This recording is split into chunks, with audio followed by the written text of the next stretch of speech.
ఆలయాల్లో దైవ స్వరూపానికి వివిధ ద్రవ్యాలతో అభిషేకాలు చేస్తూ ఉంటారు కదా, ఆ అభిషేకం యొక్క ఆంతర్యం ఏంటో తెలియజేస్తారా? అభిషేకము అంటే పదానికి అర్థం స్నానము అని అర్థం. మనం లౌకిక జీవితంలో స్నానం ఏంటంటే మనలో ఉన్నటువంటి మన శరీరం పైన ఉన్నటువంటి మలినాలని పోగొట్టుకోవటం మన యొక్క ప్రధాన ఉద్దేశం. ఆ దేవాలయాల్లో ఉండే విగ్రహాలకి అభిషేకం చేస్తుంటారు. దాన్ని స్నానము అని అంటూ స్నానం పదానికి అభిషేకం అనే పదం వాడతారు.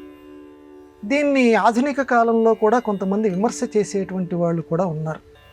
ఈ అభిషేకం చేయటంలో ఉండేటువంటి ప్రధానమైనటువంటి ఆంతర్యం ఏమిటి? పాలతోటి చేస్తుంటారు, తేనెతోటి చేస్తుంటారు, నీళ్లతోటి చేస్తుంటారు. శివుడు ఇలాంటి వాళ్ళు ఇన్ని రకాల అభిషేకాలు చేస్తూ ఉంటారు దేవాలయంలో.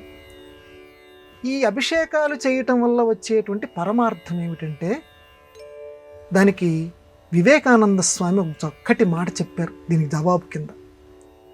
చెట్టు మొదట్లో నీళ్లు పోస్తే చెట్టు మొత్తానికి ఆ నీళ్లు చక్కటి తేజస్సుని, ఆ చెట్టు పెరగటానికి కావలసినటువంటి సంపదని అందజేస్తుంది.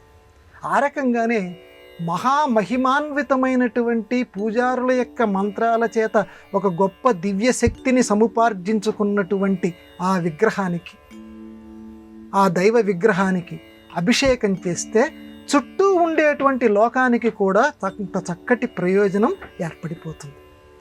అంటే చెట్టు మొదట్లో నీళ్లు పోస్తే చెట్టుకి ఏ రకంగా మొత్తం కొమ్మలకి అన్నిటికీ పళ్ళకి ఏ రకంగా ఉపయోగపడుతుందో, ఒక విగ్రహానికి నువ్వు అభిషేకం చేస్తే మొత్తం లోకానికి కూడా ఆ రకంగా నీకు శ్రేయస్సుని కలగచేస్తుంది.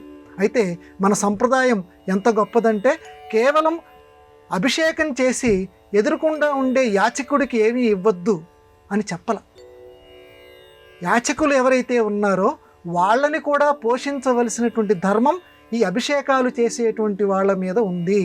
అభిషేకం దైవభక్తిని నువ్వు ఎంత ప్రదర్శిస్తావో, ఆ దైవభక్తి కోసం వాకిట్లోనే ఉండి పాపం తిండికి లేక ఎవరైతే బాధపడుతూ ఉంటారో, ఆ గుడి మెట్ల దగ్గర ఎవరైతే ఉంటారో వాళ్ళని కూడా ఆదుకోవలసినటువంటి బాధ్యత నీకు ఉంది. అందుకే ఆది భిక్షువు అటువంటి పేరు నిజంగా దైవానికి రావటం మన సంస్కృతిలోనే ఉందమ్మా.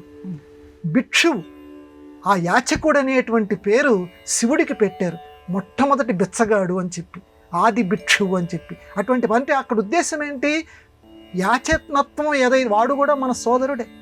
లోకాహ సమస్తాహ సుఖినో భవంతు, ఇది మన యొక్క సంస్కృతి. అందరూ బాగుండాలి, ఏ ఒక్కరూ సుఖంగా ఉండి మిగతా వాళ్ళందరూ దుఃఖంగా ఉండమని మనం ఎప్పుడు చెప్పట్లా. అన్ని వర్గాలు అందరూ బాగుండాలి. కాబట్టి అభిషేకం చేయి, చాలా మంచిది.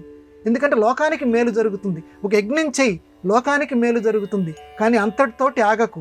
నీ చుట్టుపక్కల ఉన్నటువంటి సమాజాన్ని గురించి కూడా నువ్వు ఆలోచన చెయ్యి. ఇది కూడా సంప్రదాయం మన ధర్మశాస్త్రాల్లో చెప్పింది. అందువల్ల అభిషేకాలు చేయటం వల్ల ఏముందండి అని పెదవి విరవనక్కర్లేదు.